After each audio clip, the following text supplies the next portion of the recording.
Армысыздар, құрметті қазақ елі. Сіздерді бүгінгі жарқын да қуанышты мереке 1 қыркүйек білім күнімен құттықтаймыз. Білім күні жарық мереке, кітап мерекесі, гүлдер достар мерекесі. Мектеп табалдырығын ең алғаш рет аттаған балалар үшін бұл күн өте маңызды, көптен күткен күн.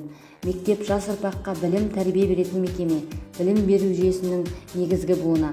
Басты нысаны сабақ оқыту, оны әрине мұғалім атқарады.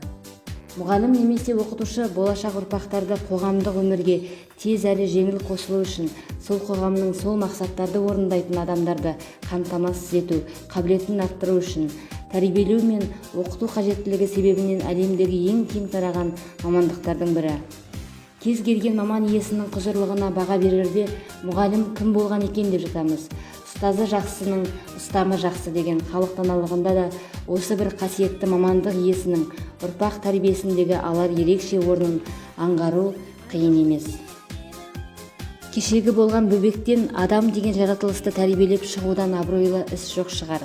Бұл ойымызға ұлы жазушы Сәбит Мұқановтың «Мұғалім бұл адамның ардақтаты, білімділік бір биікке шығар заты, ең алғаш басталады сол адамнан, сүйеді сондықтан да жақын жаты» деген өлең жолдары дәлел бола алады. Қазақтың 20 ғасырдың белгілі ағартушысы Жүсіпбек Аймауытов қазіргі қазақ мектебіне қажеттісі тек білім беруші мұғалім ғана емес, баланы өмір сүруге үйретуші ұстаз деген еді. Ал Ахмет Байтұрсынов қазақ газетінде мектеп керектері деген мақаласында ең әуелі мектепке керегі білімді педагогика методикадан хабардар оқыта білетін мұғалім деген екен. Мектеп формасы тек оқушылардың жай ғана киімі емес, ол сол елдің мәдениеті мен дәстүрін айшықтайтын көрініс. Ендеше әлемдегі елдердің мектеп формаларының түрлі болуы да заңды нәрсе. Ағылшын формасы ескі үлгіде, британдық мектеп формасының стилі классикаға негізделген. Ортаңғы сынып оқушылары батыс стиліндегі форма киеді. Ер балалар классикалық костюм мен галстук тағып, былғары бәтеңке киеді. Қыздар да батыс стилінде киінеді.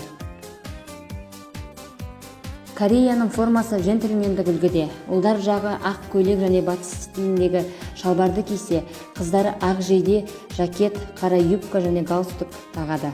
Жапония формасы теңізшілер киіміне ұқсайды. Жапон оқушылары үшін мектеп формасы тек мектептің символы ғана емес, заманауи сәннің ағымы болып саналады. Тіпті мектеп таңдаудың факторы болып та табылады. Сол себепті мектеп формасының матрос костюмы деп атайды. Сондай-ақ мектеп формасына анименің элементтерін қолданады. Қытай формасы спорттық үлгіде. Қытайдан көптеген мектептерінде мектеп формасы тек мөлшерімен ғана ерекшеленеді.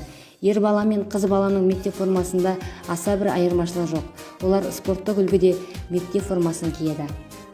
Қазақстан классикалық үлгіде.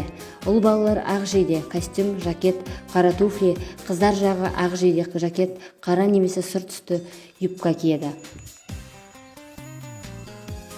Осымен 1 қыркүйек білім күніне арналған Алтын ұя мектебім атты ақпараттық бейнеролигімізді аяқтаймыз. Саналы тәрбиелі ұрпақ біздің болашағымыз. Аман, сау болыңыздар.